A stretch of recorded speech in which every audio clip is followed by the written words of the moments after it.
हम 5th unit पढ़ रहे थे, स्टार्ट कर लिए थे हमने। लास्ट लेक्चर में हमने उपसमिष्टि की डेफिनेशन और थ्योरम पढ़ी थी। अब हमारी नेक्स्ट थ्योरम में देखिए क्या कह रहा है। यदि W1 तथा W2 सदिश समिष्टि V की उपसमिष्टि है तो W1 इंटरसेक्शन W2 भी V की उपसमिष्टि है। क्या कह रहा है कि हमारे पास एक सदिश समिष्टि है V, इस सदिश समिष्टि V की दो उपसमिष्टि हैं W1 और W2। अगर W1 और W2 दोनों ही सदिश समिष्टि V की उपसमिष्टि है तो हमें प्रूफ करना है कि इन दोनों का जो इंटरसेक्शन होगा वो भी क्या है, सदिश समिष्टि V की उपसमिष्टि है। क्लियर है। देखिए अब हमें दिया है कि W1 और W2 है, वो क्षेत्र F पर V की क्या है, उपसमिष्टि है। इसलिए W1 अगर W2 दोनों ही उपसमिष्टि है तो योग संक्रिया के लिए इनका तत्समक अवयव विद्यमान होगा।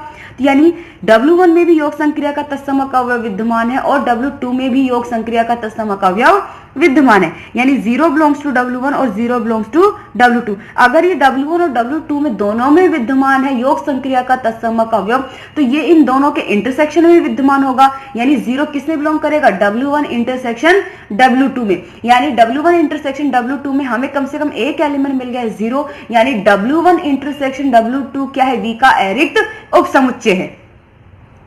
क्लियर है ये चीज। नाउ अब हमने मान लिया दो एलिमेंट मान लिए W1 और W2, जो किसके एलिमेंट है, W1 इंटरसेक्शन W2 के। अगर W1 और W2 इनके इंटरसेक्शन में बिलोंग करते हैं तो W1 और W2 W1 में भी बिलोंग करेंगे और W2 में भी बिलोंग करेंगे। नाउ अब देखिए, क्योंकि W1 और W2 दोनों ही सदिश V की उपसमिष्टि दी हुई है तो हमने लास्ट लेक्चर में एक थ्योरम पढ़ी थी कि अगर W की उपसमिष्टि है तो उसका आवश्यक पर्याप्त प्रतिबंध है कि alpha dot W plus beta dot W किसमें बिलोंग करेगा, कैपिटल W में। तो W1 और W2 इस सदिश समिष्टि V की उपसमिष्टि है। तो देखिए वही थ्योरम यूज मिलेंगे, लास्ट थ्योरम। अब अल्फा बीटा फील्ड के एलिमेंट हैं और W1 और W2 W1 में बिलोंग करता है तो alpha dot W1 plus beta dot W2 किस में बिलोंग करेगा, W1 में। और इसी तरीके से अगर अल्फा बीटा फील्ड के एलिमेंट है और W1 W2 W2 में बिलोंग करते हैं तो alpha dot W1 plus beta dot W2 किस में बिलोंग करेंगे, W2 में। तो समीकरण 1 और 2 से देखिए ये W1 में बिलोंग कर रहा है, W2 में भी बिलोंग कर रहा है, यानी ये इन दोनों के इंटरसेक्शन में भी बिलोंग करेगा। तो alpha beta belongs to F, W1 W2 belongs to W1 intersection W2। तो it's implies alpha dot W1 plus beta dot W2 is belongs to W1 intersection W2। तो यानी W1 इंटरसेक्शन W2 क्या है, सदिश समिष्टि V की उपसमिष्टि है। क्योंकि हमने ये थ्योरम क्यों प्रूफ की है, क्योंकि लास्ट थ्योरम हमने प्रूफ की थी कि अगर W की उपसमिष्टि होती है तो ये प्रतिबंध क्या है, सत्य होता है। और अगर ये प्रतिबंध सत्य है तो W की उपसमिष्टि है। और आपको ये पहले से पढ़ते आ रहे, जो थ्योरम हम रिजल्ट प्रूफ करते हैं उसे हम आगे क्वेश्चंस में भी यूज लेते हैं। ठीक है। नाउ नेक्स्ट थ्योरम देखिए, सिद्ध कीजिए कि किसी सदिश समिष्टि V की दो उपसमिष्टियों W1 तथा W2 का संघ एक उपसमिष्टि होगा यदि और केवल यदि W1 is subset of W2 या W2 is subset of W1। ये क्या कह रहा है, मेरे पास एक सदिश समिष्टि है V और इस सदिश समिष्टि की दो उपसमिष्टियां हैं W1 और W2। तो इन दोनों का संघ V की उपसमिष्टि होता है अगर ये कंडीशन सेटिस्फाई है। और अगर ये कंडीशन सेटिस्फाई है तो W1 यूनियन W2 क्या होती है, V की उपसमिष्टि होती है। Clear statement. स्टेटमेंट हमारा इंपॉर्टेंट होता है तो स्टेटमेंट में पहले फोकस करना चाहिए, इसके बाद प्रूफ पे करते हैं। देखिए प्रतिबंध की आवश्यकता, मैंने मान लिया कि W1 और W2 सदिश समिष्टि V की दो उपसमिष्टियां इस प्रकार है कि W1 सबसेट है W2 का या W2 सबसेट है W1 का उपसमुच्चय। तो मुझे क्या प्रूफ करना है कि W1 यूनियन W2 भी क्या है, V की उपसमिष्टि है। अगर मैं ये लेती हूँ W1 सबसेट है W2 का तो ये देखिए ये W1 है, ये W2। W1 सबसेट है W2 का क्योंकि W1 का हर एक एलिमेंट किस में उपस्थित है, W2 में उपस्थित है। तो जब आप इन दोनों का यूनियन लोगे W1 यूनियन W2 तो आपको क्या मिलेगा, W2 मिलेगा। क्यों, क्योंकि W1 का तो हर एक एलिमेंट W2 में उपस्थित है। तो जब आप इनका यूनियन लोगे तो क्या मिल गया, W2।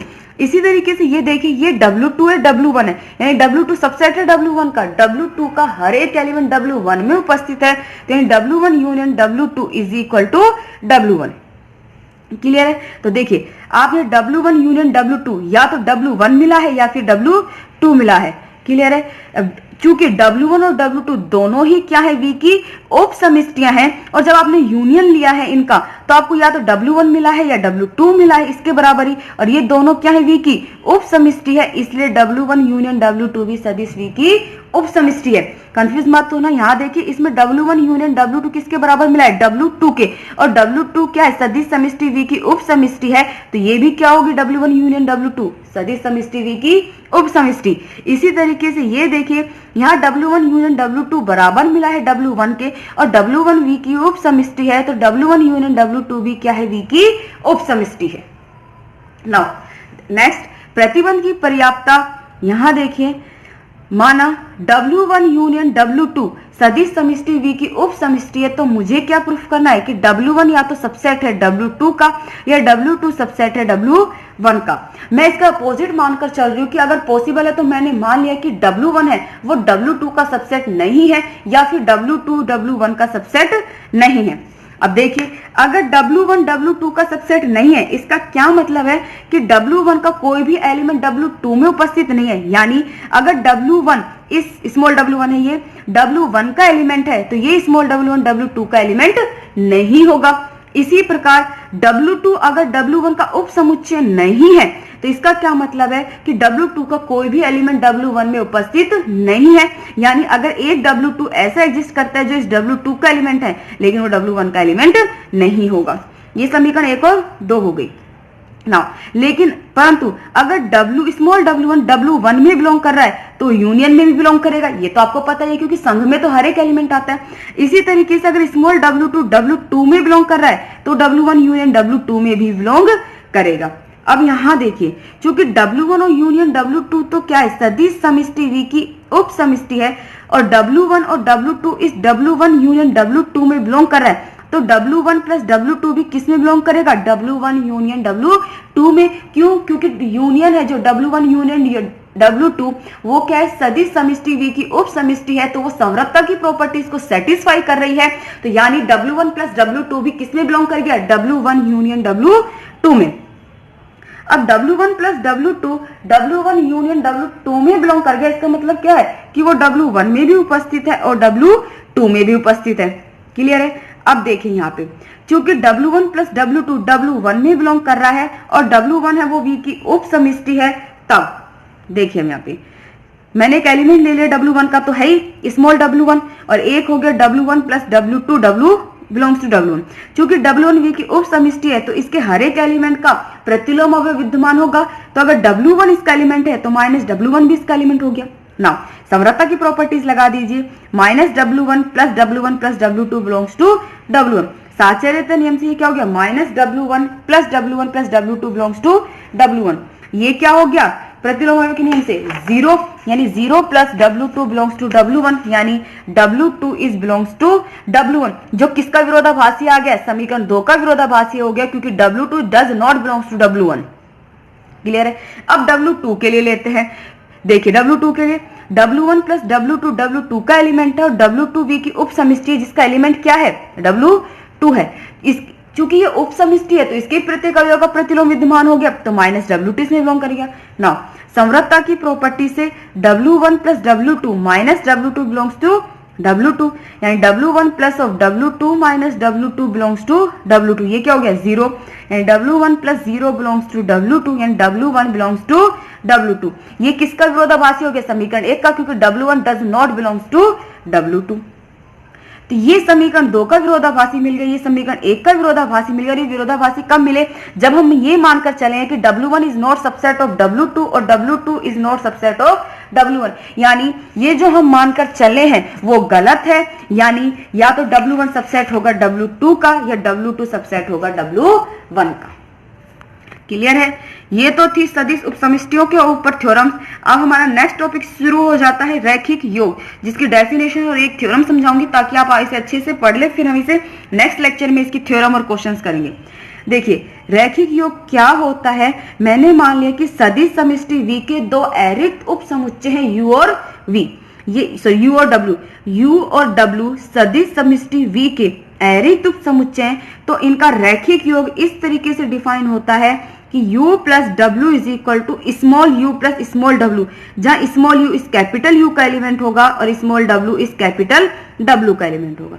ठीक है, तो किसी भी सदिश समष्टि V के कोई भी दो अरैखिक उपसमुच्चय हैं तो उनके रैखिक योग को हम इस तरीके से डिफाइन करते हैं, जहां ये एलिमेंट इस U का होगा और ये W का होगा। ये होती है रैखिक योग। अब डेफिनेशन थ्योरम देखिए, यदि U तथा W सदिश समष्टि V की दो उप समष्टि है तो U प्लस W भी उप समष्टि होगा। ये क्या कह रहा है कि मेरे पास एक सदिश समष्टि है V और इस सदिश समष्टि की दो उप समष्टि हैं U और W, और मुझे प्रूफ करना है कि अगर U और W इसकी उप समष्टि है तो इन दोनों का रैखिक योग यानी U प्लस W भी क्या होगा, V की उप समष्टि होगी। अब देखिए U और W तो इसकी उप समष्टि दी हुई है, यानी योग संक्रिया का तत्समक अवयव U में भी विद्यमान है और W में भी विद्यमान है, यानी 0 बिलोंग्स टू U और 0 बिलोंग्स टू W। तो जब इनको ऐड करती हूँ ये डेफिनेशन 0 प्लस 0 क्या आ गया, 0 जो किसमें बिलोंग करेगा, U प्लस W में, ये 0 U का, ये 0 W का, यानी U प्लस W में कम से कम एक एलिमेंट तो मिल गया, यानी U प्लस W क्या है, V का अरैखिक उप समुच्चय है। क्लियर है। अब मैंने U प्लस W के दो एलिमेंट मान लिए X और Y, जो किस तरीके से, X तो है U1 प्लस W1, जहां U1 U को बिलोंग करेगा, W1 W को बिलोंग करेगा। Y इज इक्वल टू है U2 प्लस W2, जहां U2 U को बिलोंग करेगा और W2 W को बिलोंग करेगा। ना अब फील्ड के दो एलिमेंट ले लिए मैंने अल्फा और बीटा। देखिए मैं कौन सी डेफिनेशन यहाँ पर यूज में ले रही हूँ, जो आपने ये पढ़ी थी, alpha dot W1 plus beta dot W2 belongs to W। यहाँ इस W की जगह U प्लस W है, मैं ये वाली ले रही हूँ। यहाँ अल्फा और बीटा तो है, W1 और W2 की जगह X और Y हो गए। क्लियर है। Now alpha X plus beta Y is equal to, ये U प्लस W बिलोंग करना चाहिए, X की वैल्यू रख दीजिए alpha of U1 plus W1 plus beta Y की value U2 plus W2, multiply करके सोल्व कीजिए तो ये हो गया alpha U1 plus beta U2 plus alpha W1 plus beta W2। अब देखिए अल्फा और बीटा फील्ड के एलिमेंट हैं, U1 और U2 U के एलिमेंट हैं, और चूंकि U V की उप समष्टि है तो alpha U1 plus beta U2 किसको बिलोंग करेगा, U को बिलोंग करेगा। यही वाली थ्योरम से आप देखिए कि यहाँ पर जो अल्फा बीटा था वो फील्ड के एलिमेंट थे, W1 और W2 किसके एलिमेंट थे, इस W के थे, और W क्या थी, V की उप समष्टि थी। तो हमने लिखा था कि alpha dot W1 plus beta dot W2 किसमें बिलोंग कर गया, W में। यहाँ पर भी तो सेम डेफिनेशन यही है कि अल्फा बीटा फील्ड के एलिमेंट हैं, U1 और U2 U के एलिमेंट हैं, और U V की उप समष्टि है। तो अल्फा U1 प्लस, ये डॉट में ले लो, प्लस बीटा डॉट U2 किसमें बिलोंग करेगा, U में। क्लियर है। इसी तरीके से अल्फा और बीटा फील्ड के एलिमेंट हैं, W1 और W2, प्लस के साइन में नहीं है, सॉरी, W1 और W2 W के एलिमेंट और WV की उप समष्टि है। तो alpha W1 plus beta W2 किस में बिलोंग कर गए, W में। ये U में बिलोंग कर गया, ये W में बिलोंग कर गया। समीकरण 1 से ये किस में बिलोंग कर गया, alpha x U plus W में, ये U में बिलोंग है, ये W में, तो यानी alpha x plus beta Y किस में बिलोंग कर गया, U प्लस W में। हो गई वो थ्योरम, यानी U प्लस W भी क्या है, V की उप समष्टि है। क्लियर है।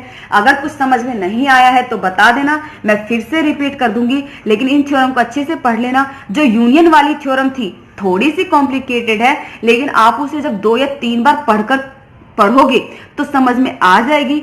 अगर कोई थ्योरम समझ में नहीं आई है तो मुझे बता देना, मैं आपको फिर से रिपीट कर दूंगी।